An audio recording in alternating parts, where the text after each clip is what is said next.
குழந்தை பாக்கியம் இல்லை, கணவருக்கும் எனக்கும் நிறைய பிரச்சனைகள் போய்கிட்டே இருக்குது, எங்கள் 2 பேருக்குள்ளமே ஏதோ ஒரு மன வருத்தம் இருந்துக்கிட்டே இருக்குது, எங்களுக்குள்ள ஒரு ஒத்துமை அப்படின்றதே இல்லை அப்படின்னு நிறைய பிரச்சனைகள் அப்படின்றத சொல்கிறீங்க இல்லையா?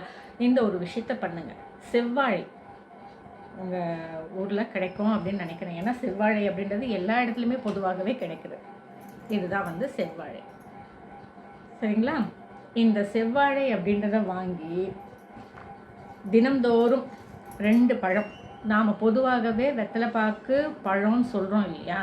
இப்படி வெத்தலைப்பாக்கு பழம் அப்படின்னும் போது இந்த பழம் அப்படின்போது 2 பழம் தான் கணக்கு. சரிங்களா? இந்த 2 பழத்தை பூஜை அறையில், செவ்வாழையை 2 பழத்தை பூஜை அறையில் வச்சுட்டு தீப ஆராதனை அப்படின்றத பண்ணுங்க. 2 பழமும் பிரிக்கக்கூடாது. அதாவது நீங்கள் எடுக்கும்போது ஒரு பழமாக அப்படி எடுக்கக்கூடாது. அதை பிரிக்கிறதே ஒரு டெக்னிக் தாங்க.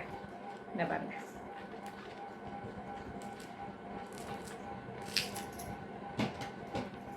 பாருங்க, இப்படி இந்த காம்பு ஒட்டின மாதிரி இருக்கணும்.